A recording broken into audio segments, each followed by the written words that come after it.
कई मसीहों को तो यही नहीं पता वो स्वर्ग जाएंगे या नरक जाएंगे।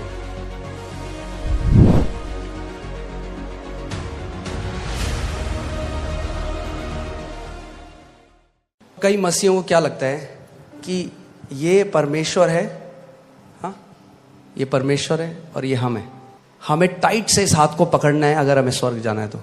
और हमारा स्वर्ग जाना हमारी ग्रिप में निर्भर करता है कि हमारी ग्रिप परमेश्वर के ऊपर कितनी टाइट है।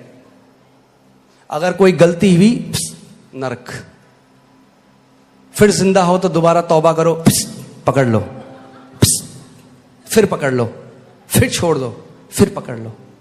ये सुसमाचार नहीं है, ये करप्टेड सुसमाचार है।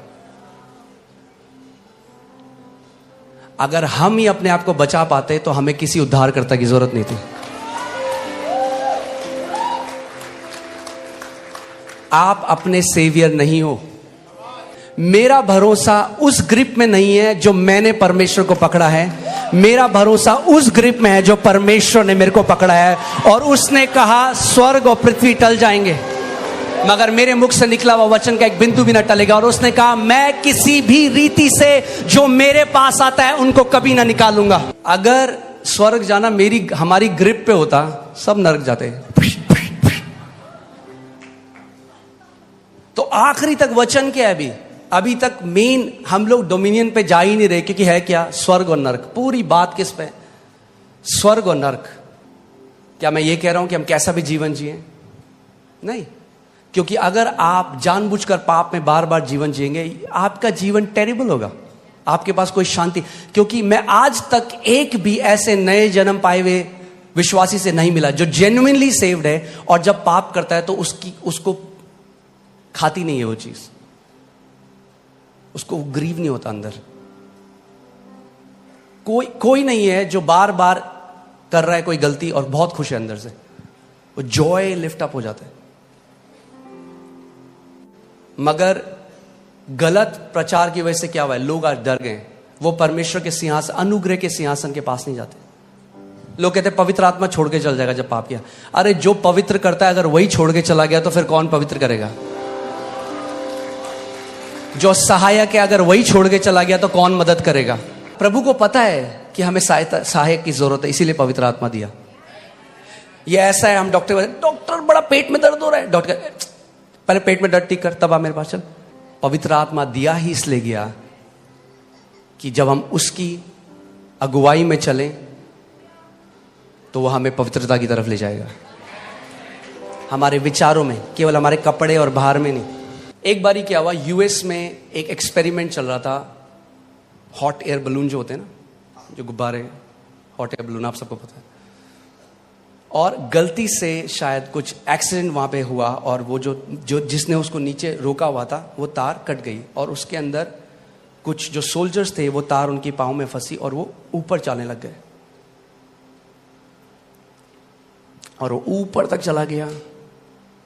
एक सोल्जर गिरा, उसकी मृत्यु हो गई। दूसरा गिरा, जो तीसरा था वो लटका है। जो पहले और दूसरे थे उन्होंने 10-10 मिनट में छोड़ दिया, क्योंकि आप कितनी तेज टंग सकते हैं कहीं पे। मगर जो तीसरा था वो देख रहे हैं 10 मिनट हो गए, 20 मिनट हो गए, आधा घंटा, 1 घंटा, 2 घंटा। वो कह रहे क्या ग्रिप है इस बंदे की। तब उन्होंने एक प्लेन को भेजा, बड़ी मुश्किल से उस बंदे को रेस्क्यू किया। तो जब वो नीचे आया तो लोगों ने कहा कि भाई क्या ग्रिप है तेरी, 2 घंटे तक तूने छोड़ा नहीं। कह रहा मेरी ग्रिप नहीं है, वो रस्सी ऐसे बंधी हुई थी, रस्सी ने मुझे नहीं छोड़ा। ये है सुसमाचार। परमेश्वर ने आपको पकड़ा है, आपने उसको नहीं पकड़ा। उसने क्या कहा? मैं खोई हुई भेड़ों को लेने आया हूं। भेड़ को उठा के कंधे में कौन रखता है? गडरिया। जब उसने उसको निकाल दिया, वहां से घर तक ले जाने की रिस्पॉन्सिबिलिटी भी गडरिए की है।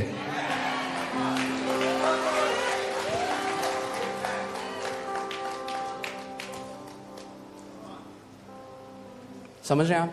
क्योंकि अगर आपको यही अभी नहीं पता कि जब आप स्वर्ग जाएंगे या नरक जाएंगे तो क्या फायदा उस बलिदान का और क्या फायदा उस लहू का जो यीशु मसीह ने बहाया। आप तो फिर बाकी सबकी तरह बात कर रहे हैं। कितने लोग जानते हैं कि आप पुत्र हैं? पुत्र हैं। तो अगर आप पुत्र हैं तो आपके लिए एक जगह है, जानना चाहेंगे? यूहन्ना 8:35 साथ में पढ़ते हैं। आमीन। मैं प्रचार भी नहीं कर रहा, आपको वचन बता रहा हूं, बस आप पढ़ लें साथ में, इतना आसान है। यूहन्ना 8:35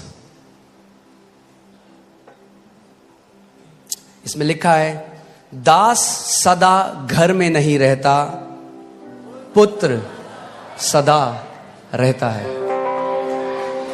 कितने पुत्र हैं यहां पे?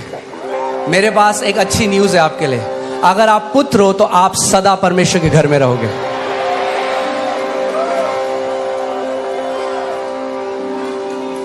आमीन, आमीन। यीशु ने कहा, मैं जाके तुम्हारे लिए जगह तैयार करता हूं, ताकि जहां मैं हूं वहां तुम भी रहो मेरे साथ। क्या हमें पवित्र जीवन जीना है? हां। क्या हमें उपवास करना है? हां, मगर उद्धार पाने के लिए नहीं, प्रभुता में चलने के लिए। जिस चीजों से, अगर जब भी आपसे गलती, मैं हमेशा ये आपको बताता आऊंगा, जब भी आपसे गलती हो, पाप हो, सबसे पहले भागना अनुग्रह के सिंहासन के पास। आदम की तरह मत करना, दूर मत भागना, पिता के पास भागना और पिता को कहना, प्रभु मुझे अनुग्रह दे इस चीज से बाहर आने के लिए।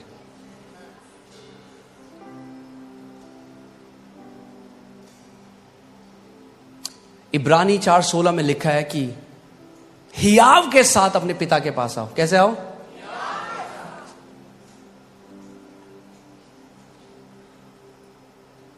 आमीन। क्योंकि जो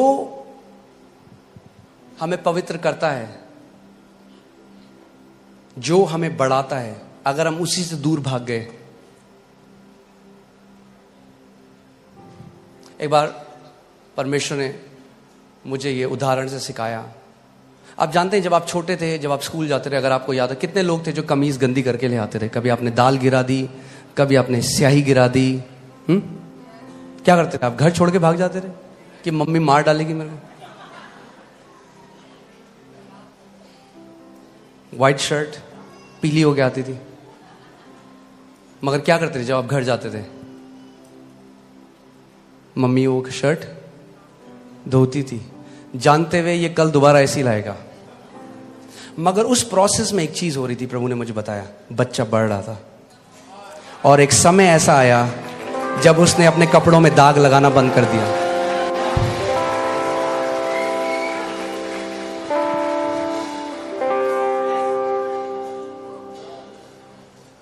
एक समय ऐसा आएगा जब जो चीजें आपके ऊपर प्रभुता कर रही हैं, आप उनके ऊपर प्रभुता करने लग जाएंगे, यीशु के नाम में।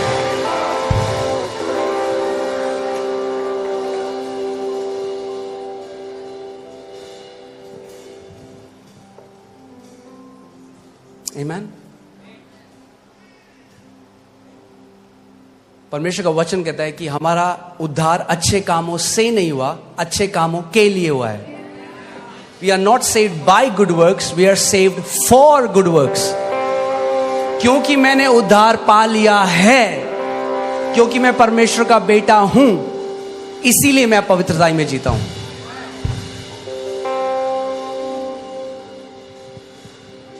चलिए यहां पर देखते हैं प्रभु यीशु मसीह क्या कह रहे हैं। यूहन्ना 6 उसकी 37वीं आयत में लिखा है, जो कुछ पिता मुझे देता है वह सब मेरे पास आएगा। अच्छी न्यूज है, पिता ने आपको यीशु को दिया, इसीलिए आप उसके पास आए। कई लोग सोचते हैं, अजी हमने जी बहुत रिसर्च करी जी अपने दिमाग से, तब हमने चुना यीशु मसीह को। अरे उसने कहा, तुमने मुझे नहीं चुना, मैंने तुम्हें चुना है। और क्यों चुना है? कि बस तुम्हें स्वर्ग ले जाऊं? नहीं, कि ताकि तुम बहुत सा फल लाके आओ, तुम्हारा जीवन फलों से भरा हुआ हो। आमीन। जो कुछ पिता मुझे देता है वह सब मेरे पास आएगा, और जो कोई मेरे पास आएगा मैं उसे कभी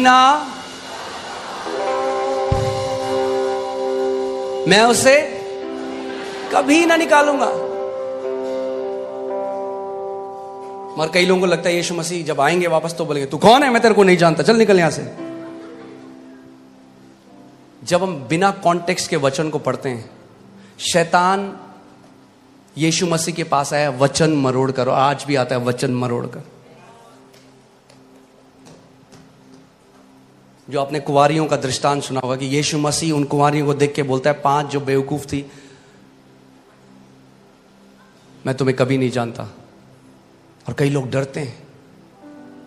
यीशु मसीह को स्किज़ोफ्रेनिया नहीं है, यानी भूलने की बीमारी नहीं है। वो कहता है यूहन्ना 10:27 में, मेरी भेड़ें मेरी आवाज को पहचानती हैं, वे मेरे पीछे हो लेती हैं और मैं उन्हें जानता हूं।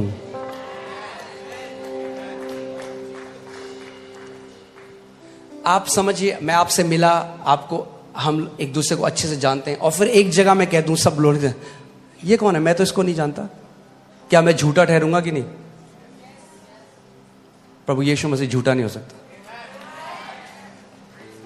वो ये नहीं कह सकता कि मैं अपनी भेड़ों को जानता हूं और फिर आदमी कहता है ये कौन, क्या? तो मैं जानता ही नहीं हूं कौन है। हमें समझना है कि क्या वचन कह रहा है।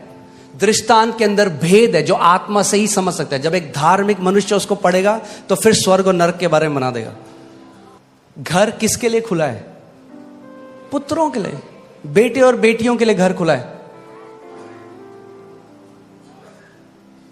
दास सदा घर में वास नहीं करता, मगर और हालेलुया, जितनों ने उसे ग्रहण किया उसने उन्हें पुत्र होने का अधिकार दिया।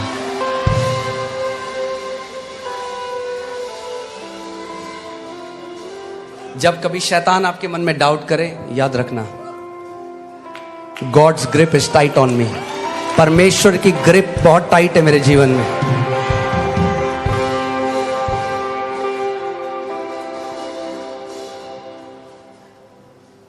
आमीन, हालेलुया। ओके, आगे बढ़ते हैं। जो कोई मेरे पास आएगा उसे मैं कभी ना निकालूंगा। कभी का मतलब पता है आपको? इब्रानी में पता है? कभी मतलब कभी, यानी सेकेंड कमिंग में भी।